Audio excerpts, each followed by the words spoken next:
I'm Marni Hughes, and this is Missing. Thank you for joining us. Each week, we feature a missing persons case from across the country, no matter their race, religion, background, or circumstances. Every missing person matters, and with your help, our goal is to shine a light on cases that aren't getting much attention, dig for answers, and offer support in some way for the family and friends of the missing. This week's featured case, a mother of four, goes out to run errands like we all do before attending a Christmas party at her kid's school, but she never returns. It's hard just being a mother, not knowing if you're doing it right because you didn't have a mother. My kids didn't get to meet their grandmother. I don't get to grow old with my mom. That is Kendra Young, and she is desperate to know what happened to her mom, Nicole Gray.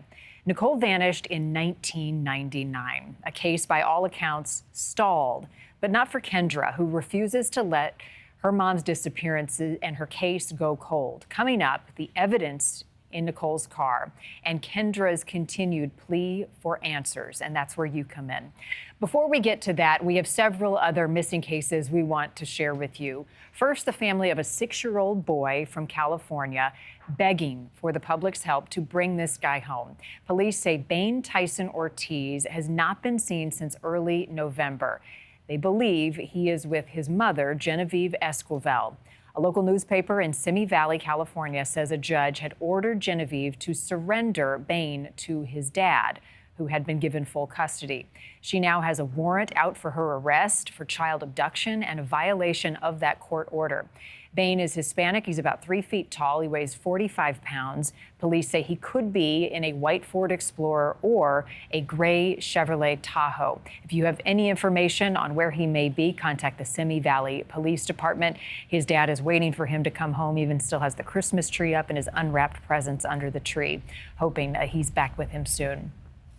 A new warrant suggests a little girl missing since November of 2022 may have been sexually exploited. According to court documents obtained by our local affiliate in North Carolina, items from Madalena Kojikari's home, including a mattress, her clothes, and carpet, were burned outside of the house. The report indicates the belief at the time from investigators sexual exploitation of a minor child. The last known images of Madalena we've shared a number of times in our missing series is of her getting off of her school bus, kind of walking past the driver and getting off the bus. Her mom and her stepfather did not initially report Madalena missing. It was only when the school inquired about her whereabouts that authorities were then alerted. Diana Kojikari, Madalena's biological mother, pleaded guilty to a felony charge of failure to report her disappearance. She has since left the country. Madalena's stepfather was also convicted on related charges and was sentenced to 30-month supervised probation. There has still been no sign of Madalena, so we stay on that case today. Now to our featured missing case this week. A mother of four from Missouri simply vanishes. Her daughter, just 8 years old at the time, desperate to know where she is, what happened. It is the story of Nicole Gray, a case that has stalled in the years since her disappearance in 1999, one that her daughter is desperately trying to keep from going cold.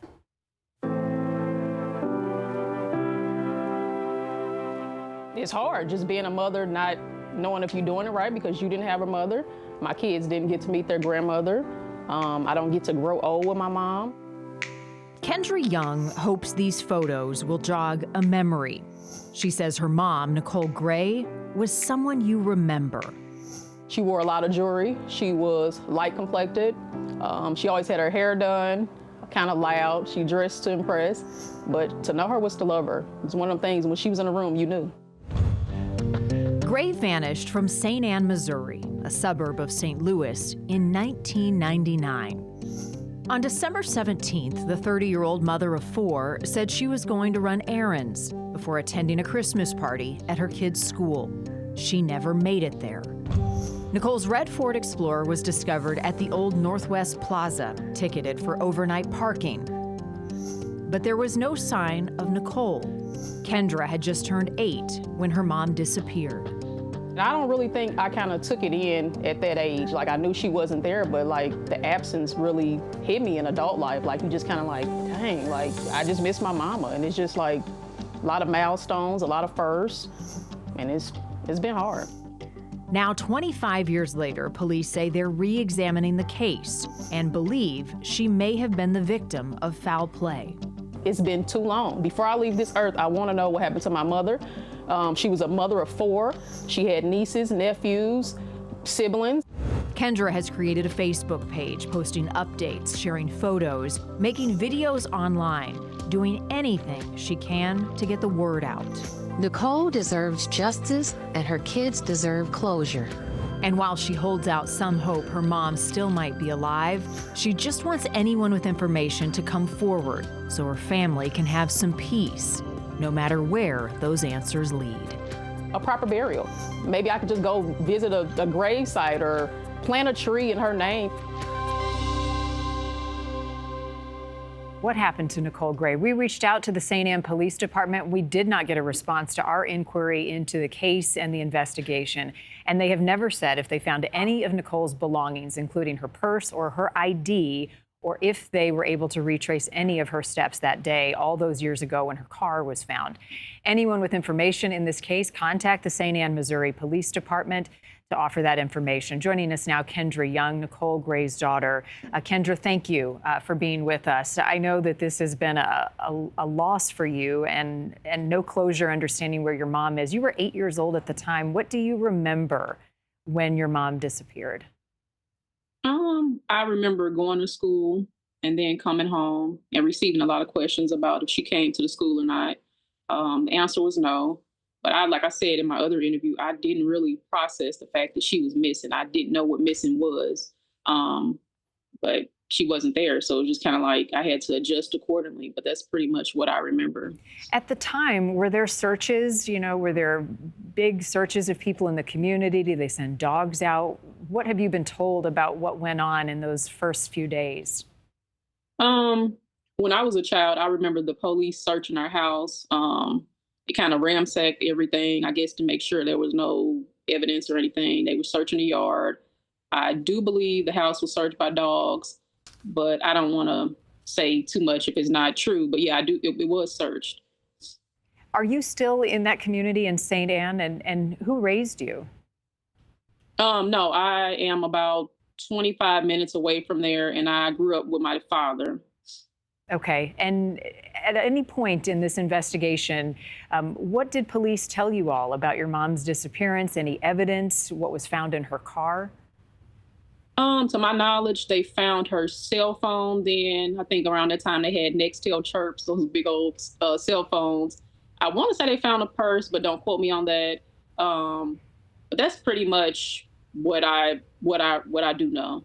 What had your dad shared about that time and anything that may have been going on, if anything, with your mom? To be honest, my dad has been kind of vague, not really saying much about my mom's disappearance. So I just kind of leave that alone and leave that up to the police to kind of figure out and navigate. Was he ever questioned? Yes, ma'am. To my knowledge, he was. At any point, Kendra, have there been suspicion of foul play in your mom's case? Any reason to believe that she was the victim of something nefarious? Yes, ma'am. Unfortunately, yes. And what has led police to believe that, or you yourself? I think just having access to more technology and being able to look more into things and kind of looking over statements more, kind of points fingers at people, I guess that's kind of what I gathered from it. Got it. Has there been a person of interest or any potential suspects that have come to light? They are shining a light on a few people, I guess I could say, but you have to have the evidence. So it shoulda, coulda, woulda, but if you don't have the evidence, it doesn't stick, Is it still an open investigation? I mean, a lot of times after years and years go by, less and less happens on a case. What's your assessment of the status of your mom and the search for her? I have been in contact with St. Anne, and they have been really pleasant to my family and I, but they can't really move forward if they don't have any more information. But every time I have been in contact with them, they have been pleasant and they are making an effort. But we just need people to come forward and say what they remember so we can get closure and justice for my mom. Those potential suspects, are they, without giving any names, are they people that your mom would have known? Yes, ma'am. I believe it was someone very close to her. Yes. Okay. What do you remember, Kendra, about your mom? My mother was no joke. She was she did not play when it came to discipline, but she kept us together and we were very structured. I feel like she was in survival mode when she was raising us, so we didn't really get to enjoy her as a fun person. She was just kind of trying to get things together and get her life together. And I feel like as I grow older, we would have had a great relationship, but I don't get to experience that now, so I can't really say. How big of a void has this left in your life, the unknown? A huge void, because like I was just rewatching the video as we started this, and I got kind of emotional because you guys put it together really well. And by me having kids, I just wish they could get to know her. Like I would probably have to fight my mom just to get my kids back, because that's how much she loved me, and I know she would love any addition to me. Have there been any, crumbs of evidence over the years that have led you to some hope, or that have furthered the investigation? Anything promising to go on? Yes, ma'am. I think so. It's just a matter of putting it together and it being legit so it can stick versus he say, she say, Okay. So in that vein, what are you doing to try to get the word out? We mentioned social media is one avenue. As of now, I'm stepping out of my comfort zone. Previously, in the previous years, I was scared to speak up, but now I'm making my post public in regards to my mom. I am leaving straight from work, getting on the interviews. At first, I was talking myself out of not doing the interview because I wasn't presenting myself accordingly. But I said, no, she would do it for me. So I'm just speaking up and stepping out of my comfort zone and being more vocal. She does have 4 kids, and I'm the only one kind of putting in that footwork. But it is what it is. But I'm just trying to be a good representation for not only myself, but her and my family and everybody she loved. Yeah, no, you become her voice, absolutely. And Yes. and it's much appreciated that you're talking to us. If you had a message to anyone out there who knows something, and likely someone does, about what happened to your mom, what would you want to tell them? I would just say my mother was loved, and I would just appreciate if anybody could just come forward and say something. It's been 25 years. Just a long, hard, cold time. Just please come forward so she can get that justice, peace, and closure that we need to just move forward, Do you have any memories of your mom, mementos that you hold on, images of you all together when you were little? As of now, since I don't have the physical aspect of her, got a lot of pictures. I got an old makeup bag. I would have to get to thinking, but just pictures mostly. All right. How are you holding up through all of this and the process? And are you hopeful you'll get some answers soon? I have my days. Like it's certain stuff like smells and just certain stuff that can trigger me. Like I was okay until we started the interview, but it's just triggers. But I'm holding up. I got to be strong so we can get the answers we need. Because if I kind of stay in my shell, we won't get anything. Yeah. Well, stay in touch with us, Kendra. We'll do our best to get the word out about your mom and the case. And even though it's been a lot of years, I still think that there are answers that we can help you uncover. So we appreciate your time, and our best to your entire family and your kids. I hope you have what you want soon. Yes, ma'am. Thank you for your time. Thank you. All right. My best to you. All right. I want to bring in Rebecca Howard now. She's the chair and the board of directors of the Black and Missing Foundation, as well as NewsNation Law and Justice contributor Jennifer Coffendorfer. To you both, thank you for being here. Rebecca, I want to start with you because this is a young Black mother, 4 kids when she went missing, and her daughter has struggled over the years to, 1, decide to get out and talk about the case, but 2, to pressure investigators to continue to find answers. I know this is something that you all run into with the families that you deal with. What stands out to you about this case and Nicole's disappearance? Well, first, I really just want to applaud Kendra for the work that she is doing for her mom. I was 20 years ago that my niece went missing in Spartanburg, South Carolina, and I really had to step to the forefront and even out of my comfort zone a little bit. I was a publicist by trade, and I wasn't, but I was used to getting attention from my clients, and I really had to step out of my comfort zone and get in front of the cameras and raise the alarms for Tamika in order to get a resolution in her case. And unfortunately, Tamika, we found out she was deceased. It was a long 15-month journey for us, but I can't even imagine what Kendra's going through 25 years later, but she is absolutely doing the right thing and sounding the alarm and putting herself out there and kind of demanding the attention that you need in order to get a resolution in your case. Because if you kind of at least it was my experience and the experience that we have at the Black and Missing Foundation, the more attention that we can bring to these cases, we can get resolutions for these families. Yeah, and it's really becomes shouting from the rooftop, right? Getting groups like ours to cover it, groups like yours to invest as well. Rebecca, what are the biggest challenges that family members face in these cases, and how do they navigate that relationship with police? I think that one of the challenges that you have is being met with just disbelief. It's kind of dismissive responses from law enforcement initially, particularly with communities of color. We find that oftentimes law enforcement, there's a natural inclination to believe when a Black woman goes missing, for example, that, well, perhaps that there was some criminal activity involved, or it's just kind of a dismissive nature that you have to overcome. That is really unfortunate, but that is the type of work that we do to kind of educate not only law enforcement, but help families navigate these complex systems in dealing with law enforcement. And in the case of, for me, I found that developing a very positive relationship with law enforcement was critical to having a resolution in my niece's case. And I'm happy to hear, like Kendra say, that the St. Anne is being responsive to her, but it's kind of, you have to keep lighting a fire under them because unfortunately new crimes are committed every day. They may have homicides that they're dealing with. It's, they don't necessarily have big, it's not like television where you have big departments dedicated to a whole missing persons unit. So they're dealing with a lot of challenges themselves. So the more that you can, the more information you can provide them, the more media attention that you can bring. It matters when NewsNation is calling the police department and you want to, you're asking for comment. That kind of lights a fire under them as well. So all of these components are really critical to finding resolutions in these cases. And Rebecca, it's part of the reason that you all exist and do the work you do. What does the data show? And we've got some numbers on the screen now indicating how little some cases get compared to others when it comes to minorities. Yeah, since 2008, the Black and Missing Foundation has really been raising the alarm that persons of color are like disappearing at a disproportionate rate, and 40% is just astounding when you look at that. So we really are trying to close the gap here and find resolution. And how do you impart hope for somebody as Kendra does to try to hold on as so much time has passed? Where do you tell them to lean on for support? Well, organizations like ours, yeah. we're there to help. It's really, to me, it's a three-pronged approach that helps with these cases, and there has to be community involvement. So getting the community involved. Kendra says that she's doing that. She's opening up her social media channels and getting information out there. There are people out there who know what happened. So community involvement is very critical.